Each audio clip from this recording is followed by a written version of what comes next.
निर्जीव भिंतीला फक्त चाल आज्ञा केली आणि त्यांच्या आज्ञानं निर्जीव भिंत चालली. आज त्या भिंतीचं देव स्वरूपात दर्शन लोक घेतात. यात नवल आहे, यात काय नवल आहे. ऐका ना, देवाची मूर्ती आहे, दगडाची आहे, पण महाराज फक्त देवाचं स्वरूप तिला प्राप्त झालं तर लोक चालताना बाहेरून का व्हायना तिला नतमस्तक करतात. कारण तिला सानिध्य संताचं प्राप्त झालं, तिला सानिध्य भगवंताचं प्राप्त झालं. आपल्याला जर संताचं सानिध्य प्राप्त झालं तर आपला का उद्धार होणार नाही, का उद्धार होणार नाही. पण ऐका ना, अशा संत महात्म्याने अनेक आघात सहन केले, समाजाचे अनेक आघात, दुकान टाकले परमार्थाचं, परंतु महाराज समाजाने ते अमान्य केले. समाजाने त्याच्याकडे पाठ फिरवावी, समाजाने त्याच्याकडे तोंड फिरवावं, समाजाचा उद्धार होईल त्या दृष्टिकोनातून संत महात्म्याने समाजाचे आघात आपल्या जीवावर सोसावे, झेलावे. परंतु संत महात्म्याने एवढे आघात सहन करून सुद्धा समाजाने त्या संत महात्म्याला अंगावर थुंकावं, त्या संत महात्म्याला दगड मारावे, त्या संत महात्म्याच्या झोळीमध्ये शेण कालावं, त्या संत महात्म्याने मागून आणलेल्या पीठामध्ये माती कालवावी, थुंकावं आणि हिनवावं. हा समाज आहे महाराज, हा समाज. ऐका ना, ऐका, जो निर्जीव भिंत चालू शकतो, जो निर्जीव भिंत चालू शकतो, जे रेड्याच्या मुखातून वेद बोलू शकतात, ऐका नाही, त्यांनी जर फक्त फुक्कारा मारला असता, फक्त फुक्कारा मारला असता तर एकही मनुष्य जिवंत राहिला नसता. परंतु फक्त समाजाचे आघात आपण सहन करायचं आणि या समाजाचा उद्धार करायचा, ही जी भावना आहे ना, ही या दुकानदाराची आहे. विठ्ठल ऐका ना महाराज, किती आघात सहन केले. मंबाजी बुवानी काट्याच्या काठी खाली मारलं, तुकोबारायला सावकार होते. कोण होते? सावकार होते, शेठ होते, शेठ होते. काट्याच्या काठी खाली मारलं आणि तुकोबारायचं रात्री कीर्तन चालू झालं युवराज महाराज.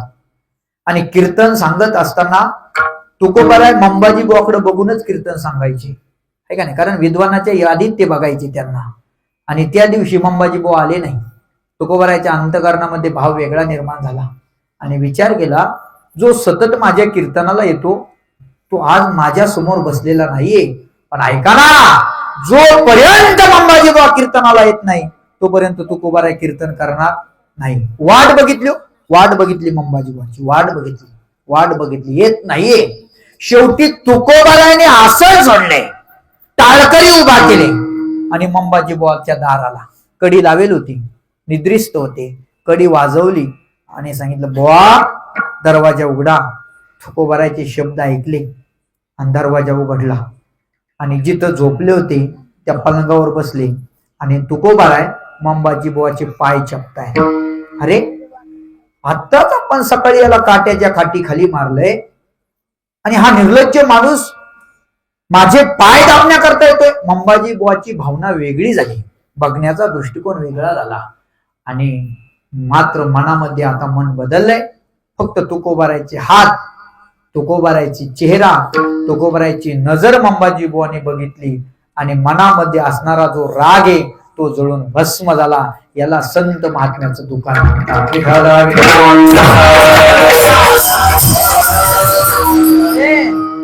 किती आघात सहन करावे संत महात्म्याने, कशा करता? फक्त समाजा करताना. अरे, आई वडिलांनी देहांत प्रायचित घ्यावं, देहांत प्रायचित घेतल्यानंतर उघडे पडावी लेकर. मुक्ताई इवलेसी, सोपान काका इवलेसे लहान आहे. ज्यावेळेस ज्ञानोबारायने झोळी अटकावी, आळंदीमध्ये काहीतरी मागण्याकरता जावं, दरवाजा ठोकावा, आतून आवाज यावा, बाटलेली मुलं आहेत, तुम्हाला आम्ही काही वाढू शकत नाहीये. कुणी वाढावं, जे वाढलंय ते माती मोल करावं, कुणी शेण फेकावं, कुणी दगड मारावी, कुणी शिव्या द्याव्या, कुणी अंगावर थुंकावं. एवढे आघात माझ्या विश्वमाऊली ज्ञानोबारायने सहन केले. फक्त जगा करता सहन केले, फक्त जगा करता. ऐका ना, ऐका दादा, ऐका, ऐका. एक प्रसंग असा आहे, मुक्ताईला सोपानदेवाने एक मागणी केली. मुक्ताईला सोपानदेवाने मागणी केली, ताई सर्वांच्या घरी आज मांडी जेवण आहे, मांडी भोजन आहे, आपल्या घरी मांडी भोजन झालं पाहिजे, मला मांडी खावेसे वाटले. खावेसे वाटले असं म्हणल्याबरोबर मुक्ताईने सांगितलं, ठीक आहे, मांडेच खायचे ना, मी खापर घेऊन येतो. महाराज ज्ञानोबाराय मुक्ताई खापर आणण्याकरता आळंदीमध्ये कुंभारवाड्यावर गेले. कुंभारवाड्यावर मुक्ताई गेल्यानंतर कुंभारानं खापर दिलंय आणि खापर घेऊन परत येत असताना विसोबा खेचराने मुक्ताईच्या हातातलं खापर बघितलं आणि विचार केला, ही संन्यासीची पोरे, बाटलेली पोरे, परंतु मांडे खायचा चवना मात्र जिवेला आहे. विसोबा खेचर चालत चालत आला. इवल्याशा मुक्ताईच्या हातातलं खापर त्याने हिसकावलं, तार दिशी जमिनीवर फोडलं, पायानं ठिकऱ्या केल्या. एवढ्यावर विसोबा खेचर थांबले नाही, तार दिशी इवल्याशा मुक्ताईच्या गालामध्ये मारली.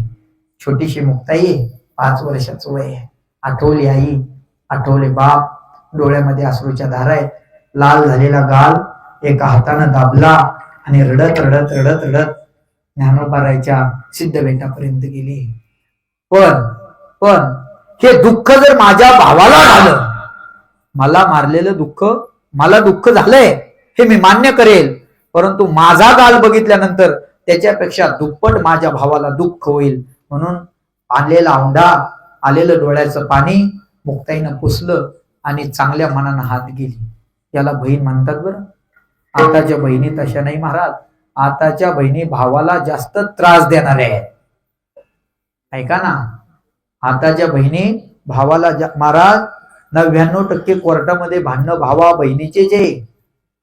ह्या जमिनीला मार्केट आल्यापासून अशी एकही बहीण नाही की ती भावाला हिस्सा मागत नाही. बहीण असावी माझ्या मुक्ताई सारखं.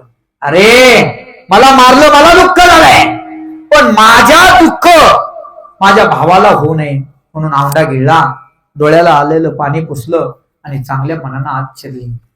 आणि गाल लाल झालेला आहे. ज्ञानोबारायांनी बघितलं, मुक्ते खूप उशीर केला.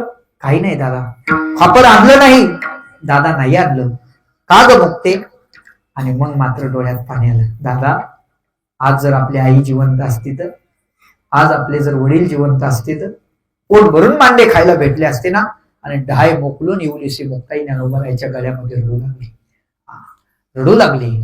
आणि रडत असताना ज्ञानोबारायांनी तो लाल गाल बघितला. मुक्ते खूप लाल गाल झाला, कारण काय? आणि मग मुक्ताईने आपली व्यथा सांगण्यास सुरुवात केली. का दादा, खापर भेटलं होतं, विसोबा खेचराने बघितलं, हातातलं खापर खेचलं, जमिनीवर आपटलं, बारीक टिकऱ्या केल्या दादा. पण एवढ्यावर खेचर थांबले नाही, जाड दिशी माझ्या गालात दादा मारली रे, म्हणून लाल गाल झाला. आपल्या बहिणीचा दुःख ज्ञानोबारायांनी ऐकल्यानंतर डोळ्यामध्ये अश्रूच्या धारा आल्या. सोपानाला वाटलं आता मांडे खाण्यात काय चव नाहीये. आपल्या बहिणीच्या दुःखामध्ये सोपानदेव सामील झाले, ढाय मोकलून रडू लागले. महाराज काय करावं? सोपानदेव, तुम्हाला मांडे खायचे ना? म्हणे हो. मुक्ते जाऊ दे, समाज आहे, मांड्याची तयारी कर. पण दादा, आपल्याकडं खापर नाहीये, मांडे भाजावे कसे? ज्ञानोबारायांनी सांगितलं, तू तयारी तर कर. महाराज ज्ञानोबाराय होते, संत होते, संत. मी संतांचं अंतकरण सांगतो हा, ऐका. संत होते. मांड्याची तयारी झाली. ज्ञानोबारायांनी भगवंताची आराधना केली आणि आपली पाठ मुक्ताईकडे केली. सांगितलं, मुक्ते पाठीवर मांडे भाज. महाराज लालबुंद होणारी ती पाठ मुक्ताईने मांडे भाजावेत आणि ज्ञानोबाराच्या पाठीवर टाकावे. सोपानदेवांना ताट वाढून दिलं, मांडे झाले. ज्ञानोबाराय बसले, सोपानदेव बसले आणि विसोबा खेचराला वाटलं ही आता मांडे कशी खातात, म्हणून ते बघण्याकरता सिद्ध बेटात आला खेचर. आणि खिडकीतून खेचरानं बघितलं. ज्ञानोबाराने अंतकरणानं, तुम्ही सेटिंग जशी तशीच राहू द्या. ज्ञानोबाराने अंतकरणानं बघितलं आणि खेचराला आवाज दिला, खेचर या ना मांडे खायला. काय अंतकरण आहे संताचं, काय अंतकरण आहे संताचं. आणि मांडे खायला या म्हणल्यानंतर खाली मान घालून खेचर आतमध्ये आले. आपल्या मांडीला मांडी लावून ज्ञानोबाराने खेचराला मांडे खाऊ घातले. हे संत महात्म्याचं अंतकरण आहे, ही संत महात्म्याची दया आहे, हे संत महात्म्याचं अंतकरण आहे. याच्या पुढे सांगतो ऐका. अहो, ज्या मुक्ताईला खेचराने खापर मिळू दिलं नाही, ज्या मुक्ताईला लाल गाल होईपर्यंत गालामध्ये मारली, त्या खेचराला मांडीला मांडी लावून ज्ञानोबारांनी मांडे खाऊ घातले. यात नवल नाहीये. पण अशाच खेचराला एक भक्तीमध्ये अधिकारी असणारे संत श्रेष्ठ नामदेव महाराज यांचं गुरु बनवलं. हे ज्ञानोबारांचं मोठं म्हण आहे. आणि अशा संत महात्म्याने दुकान टाकलंय. कोणी या आणि फुकट घेऊन जा. घातला दुकान देती आली असे दान. दान हा शब्द भगवंत प्राप्तीचं साधन आहे. ज्ञान, दान आणि ध्यान हे 3 अवस्था आहे. ज्ञानालाही देव प्राप्त होतो, ध्यानालाही देव प्राप्त होतो. ऐका ना, ज्ञान, ध्यान ह्या 2ही गोष्टींना आपल्याला, दान ह्या 3ही गोष्टींना आपल्याला भगवंत प्राप्त होतो. परंतु ऐका ना, दान देताना गर्व येतो, भगवंत दूर जातो. ध्यान करताना विठ्ठे येतो, भगवंत दूर जातो. आणि ज्ञान आल्यानंतर गर्व येतो, भगवंत दूर जातो. म्हणून ऐका ना, संत महात्म्याकडे ज्ञानही आहे, संत महात्म्याकडे ध्यानही आहे, संत महात्म्याकडे दानही आहे. ऐका नाही, संत महात्म्याकडे दानही आहे. दानाना सुद्धा भगवंत आपल्याला प्राप्त होतो.